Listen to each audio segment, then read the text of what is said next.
Good afternoon from Los Angeles, California. Valerie Milano, the senior editor of the Hollywood Times and also with Aspiring Magazine. And I'm so glad to have our guest here with us today. So I'm going to have him introduce himself. Thank you so much. Hello, my name is Paul James, and I apologize for driving. I am the director of the short film What Freedom, which was at the Palm Springs Film Festival. Yes. And I was one of the lucky ones that got to see it. Paul, as an actor turned director and actor, how did your performance background shape your directing style on this project, especially when working with young, sometimes non-professional actors? Yeah, I think that was where I was a real asset on set. Um, they always say the most important part is of a good performance really is casting, and that's true. I knew Artie, our lead, Arthur McAlpin III. I knew from the first time I saw his tape that's who I wanted to be Kadeem. He had such a natural quality, and I knew for this kind of story, natural quality was needed. We didn't want to see a lot of seams. We didn't want to see a lot of acting. So I encouraged Artie to just continue in that vein, to take the time that he needed. That the camera was his friend, to be small, but he had really good training. And I think the benefit that I can give as an actor is I know how I don't like to be talked to.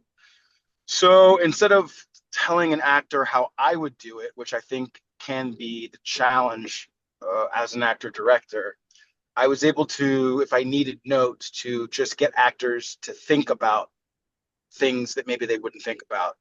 And I know as an actor, when I've had directors who are also actors, they always make the best directors from a performance standpoint, from an actor standpoint, because they ask those questions that lead you to your own solution, as opposed to giving you a solution, or as opposed to saying faster, quicker, funnier, that kind of thing. Yeah. Oh, okay. Thank you. Um, Many of cast members are part of a youth theater program supported by John Bernthal. What was it like working with these young talents? I know you talked about your lead a little bit, but what was it like working with these young talents, and how did their lived experiences inform their performances? Yeah, that was really important to me as well. I've been on sets where our sort of background artists aren't valued and aren't interested.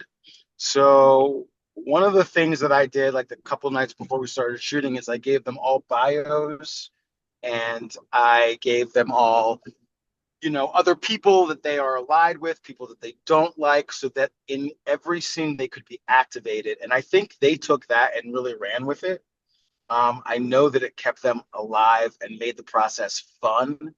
Um, and they're fantastic. My one of my only regrets is I didn't get to feature them more.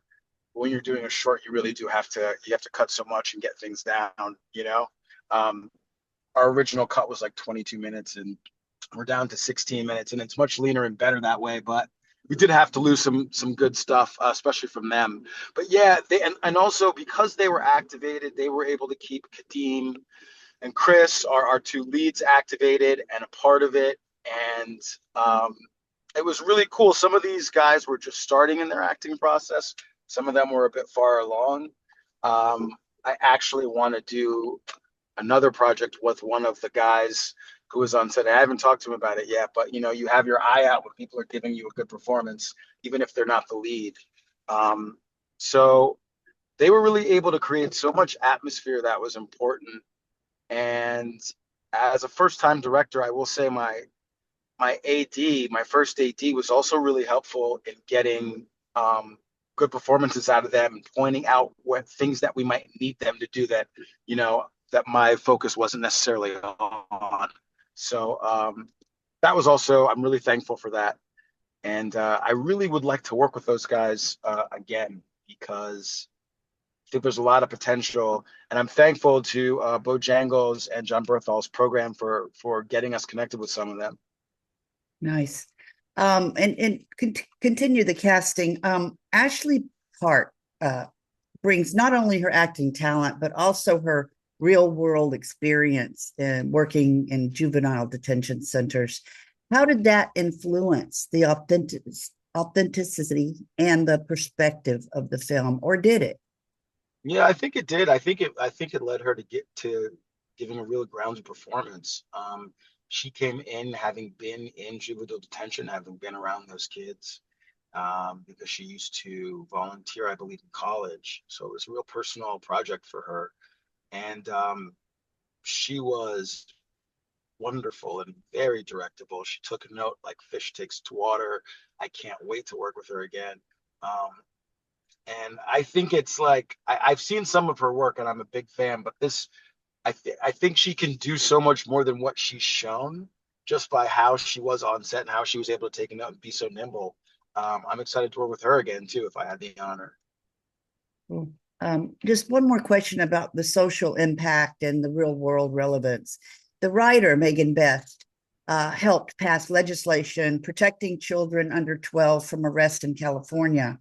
How did that real life advocacy influence the film's direction or tone? Did it? Well, I think Megan's experiences influenced the script, right? Megan wrote a great script. It was very subtle, which is one of the reasons I think we were all drawn towards it. Um, but as far as it didn't necessarily everything in the script, I tried to please Megan the most out of everyone when we were doing it, and we were pretty aligned on every choice, which was really nice. I don't know that getting that bill influenced my direction, but I think it was very influential in how she wrote it, where she was coming from, and that was the basis for what I was doing. And the collaboration with the producers like Jessica Kelly and Joseph shaped the vision, or did they shape the vision or the execution of What Freedom? So Jess, I went to college with Jess and Finley, two of the producers, two of my closest friends. And Jess told me I should be a director 20 years ago. Oh, And Jess has really good instincts. She told me she always said it was my choice, the things that we do. There was input given by Joe, by Tony, who were also really good partners at Hungry Bull, who were very creative. But at the end, she empowered me to do what I believed was best. Um, and so it really is my vision with some notes here or there. In the editing process, they were really helpful. Um, and I've learned through this process, even knowing Jess for years, that she's pretty much always right. So whatever note she gives, take at the beginning because it'll save you time if you had to do it at the beginning rather than the end. what was the biggest challenge that you faced as a first time director, and how did your team support you through it? Just, I mean, everything is challenging as a director. It just I was worried about getting every shot, especially in that first scene, since we do have since the camera doesn't move and we are doing static photography for a lot of the film, it means we have to do a lot of setups. And so I just was under the gun, making sure because if we miss a shot, then it won't make sense. I think that was the thing I was most stressful about at the beginning, um, during that first day. But everything is a challenge. Communication as an actor is much different than it is as a director. And I think Steven Spielberg was the one who said, he's not a director, he's a politician. And, just learning in every stage of the process how to communicate my vision, when I need to be strong, when I need to acquiesce, seeing the end result, what are we all trying to do?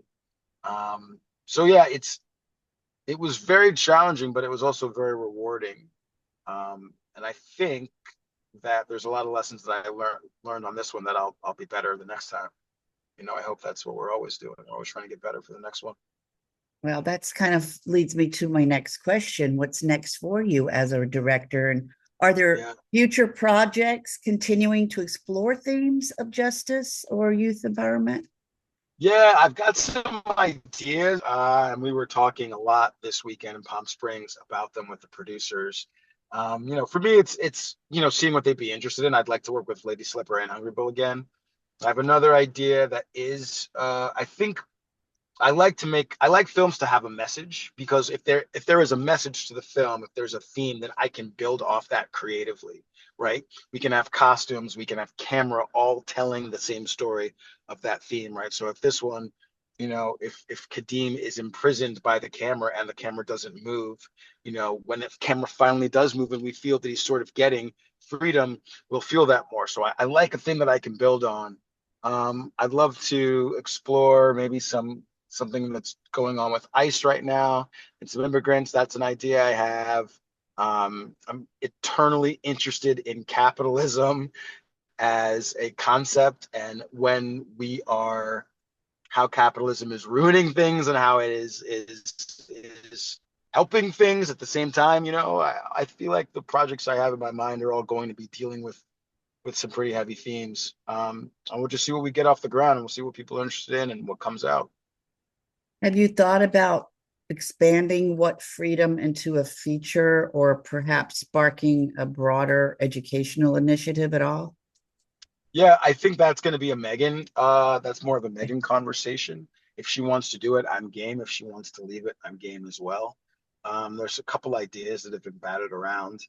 Once again, Megan and I are pretty linked on an idea that we like, but just not sure if she wants to continue to write it. I feel like we told a pretty complete story. Obviously, there's a lot on this topic that can be explored. But yeah, that's more of a Megan thing if she wants to. If not, we'll work together on another project. So, kind of going to my last question, what would you say to audiences, especially young viewers, who may see their own stories reflected in Kadeem's journey? I mean, that's what we're trying to do. I mean, I think that's the power of art, to see yourself. Um, I was when we were in Dallas, there was a screenwriter there who saw the film, and it really moved him because he was both in juvenile detention and worked as a guard, right? And so if people see What Freedom and connect to it, I guess I would want them to know that, that you aren't alone. There are people here who are advocating for you, who are trying to tell your story, and who want people to know what it's like to be in the juvenile detention system that doesn't that is well meaning but often ill. It's carried out wrong. A lot of times these kids are forgotten, or they're not treated well, or they only have bad options. And if you grow up and you've had a lot of options, it's good to see stories about kids that don't have a lot of options, because that's humanity, right? I mean, every time you look at what's happening over the world, I always think of the duality of man. Like, you could be born in America or you could be born in Gaza, right? Right now, though, you would have completely different experiences. And how lucky, even though America has a lot of issues, I often think of, oh man, I was really lucky to be born where I was with my parents. And that set up my whole life. It gave me so many more options. Um, but you could still be born in America, have no options, sort of what happened with Kadeem. So I think it's important to be telling stories. And I think it's important for us all to be consuming different stories and accessing other viewpoints. Mm. That's like the most important thing right now, to feel what it's like to be in someone else's shoes. And I think movies are a great way to do that. Well, thank you so much for being with us. How can our readers and our viewers find you, Paul, on social media or website, and more about the film? Yeah, I mean, I'm on social media. I'm on Instagram as Paul James _6. Um, and you can find me there. I'm not super active, but when I have another project, I'm sure it'll be on there. And we've got a What Freedom Instagram that you can follow. So you can track our journey as we go to festivals. And Megan's running that. Um, and Lady Slipper and Hungry Bull also have um, Instagrams and websites, and you can follow both those production companies and see what interesting, good, moving work they will do next. Wonderful. Well, thank you for this film. Thank you for this interview.